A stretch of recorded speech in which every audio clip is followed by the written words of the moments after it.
Olá, nossa fala vai ser sobre probióticos. Creio que muitas pessoas já ouviram falar do termo antibiótico. Hoje nós vamos falar do contrário de antibióticos. Antibióticos é anti-vida, anti-bio. Probióticos é o contrário, é pró-vida, a favor da vida. Então o tema probióticos fala de vida e até mesmo esse conceito vida é de difícil definição. A própria ciência não tem como definir a vida.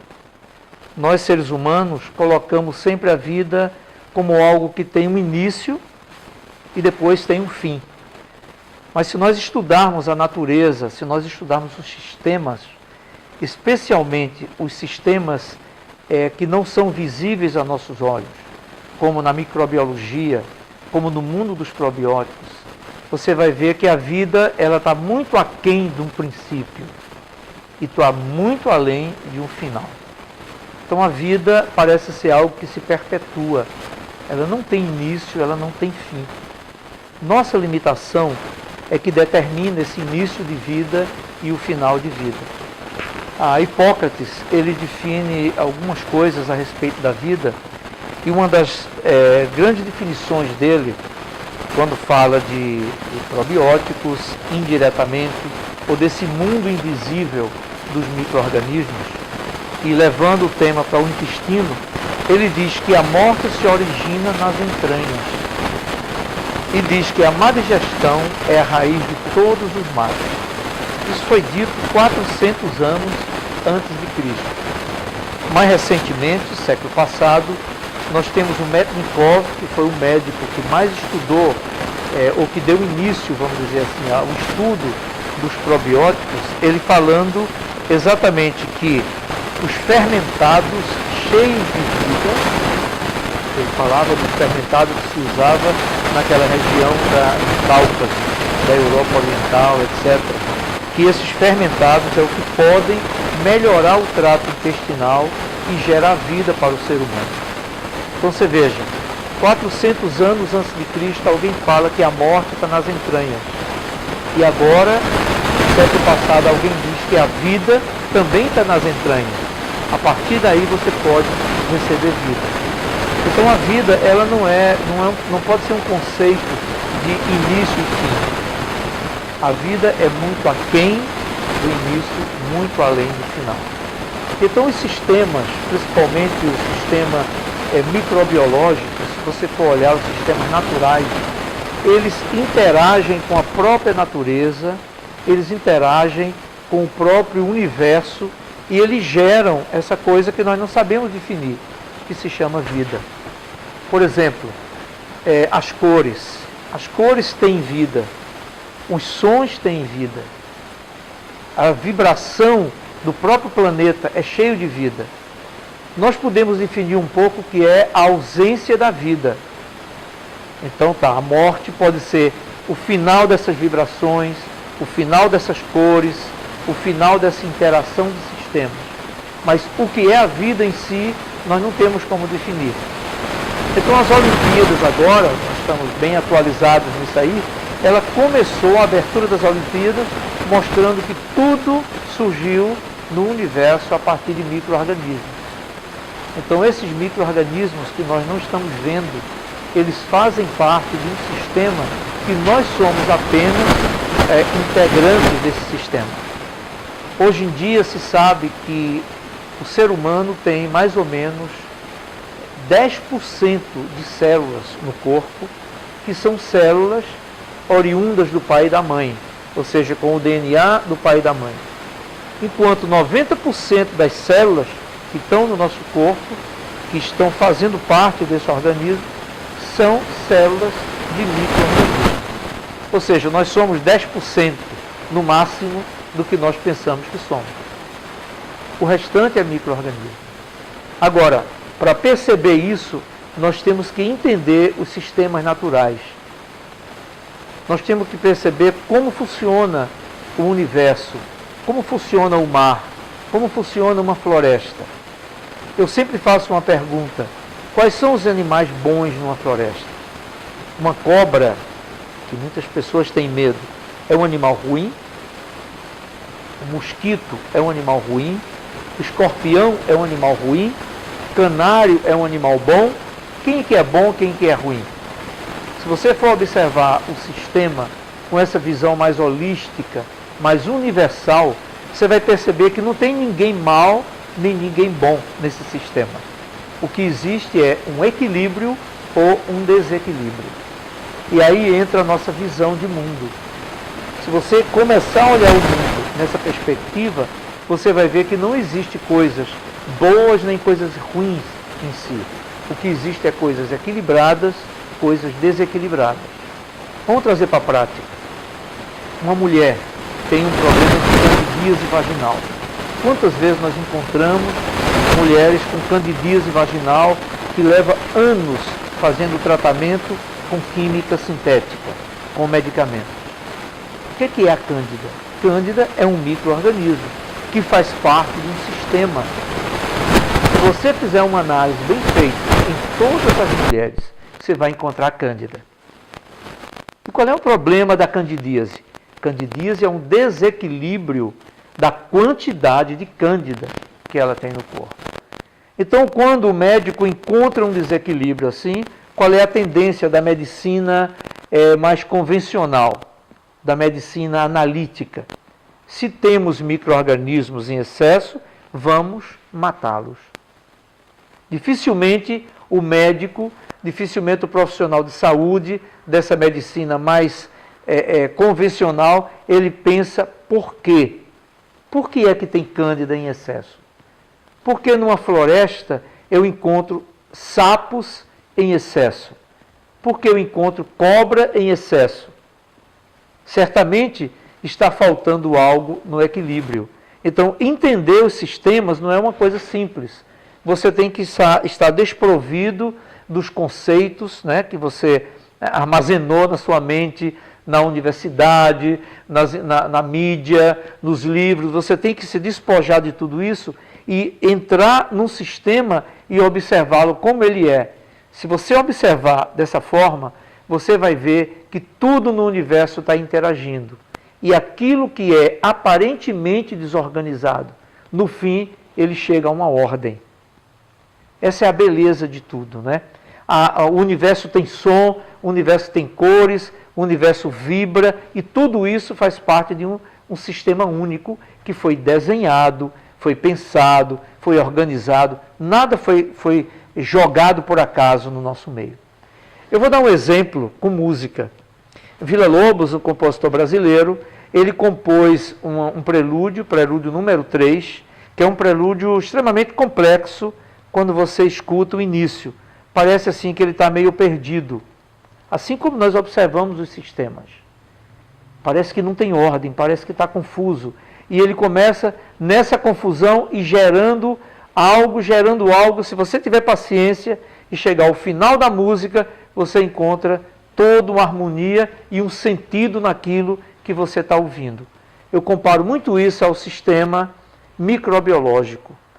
Quando você analisa um ser humano e encontra nele mais de 1.200 espécies diferentes de micro-organismos, de bactérias, de fungos, de vírus, de tantos outros micro-organismos, alguns até não catalogados pela ciência. Você pensa, o que é isso? É uma desordem? Não, isso é uma ordem. Tudo está organizado, tudo está perfeito na natureza. Qual é o grande problema? É quando você desorganiza essa estrutura. Quando você desorganiza através de coisa exógena ou endógena, né? Através da poluição, ou através de uma coisa sintética, de uma substância sintética agressiva a esse sistema, você começa a desestruturá-lo. E como você faz parte desse sistema, então você começa a ficar doente. Então, essa visão de desestruturação de sistema é uma visão fundamental para qualquer profissional de saúde que pensa em saúde. Pensar saúde é pensar em reestruturar o que está desorganizado, o que está desestruturado. Assim que nós pensamos a medicina de uma forma holística, de uma forma universal. Vou dar um exemplo aqui no violão, como Villa-Lobos começa esse prelúdio, como ele faz uma coisa aparentemente até desorganizada e como ele chega a uma conclusão linda, perfeita, dentro de aqueles mesmos sons que ele utiliza no início, aparentemente desorganizados. Ele pega esses mesmos sons, as mesmas notas, apenas muda a ordem, ou seja, ele estrutura os sons e aí você tem a beleza toda da música, ok? Então eu vou mostrar esse prelúdio para que nós tenhamos uma ideia do que estamos falando.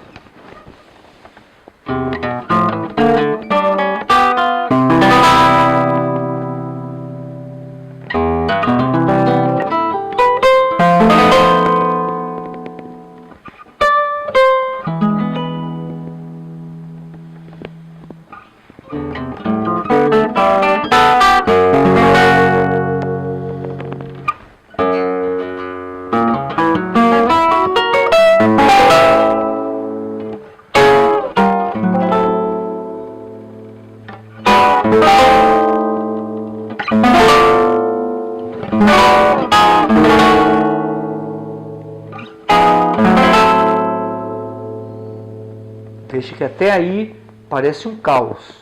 Nós não sabemos onde ele quer chegar. E aqui ele começa organizando.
No final ele chega com as mesmas notas a uma ordem, a uma coisa gostosa de se ouvir.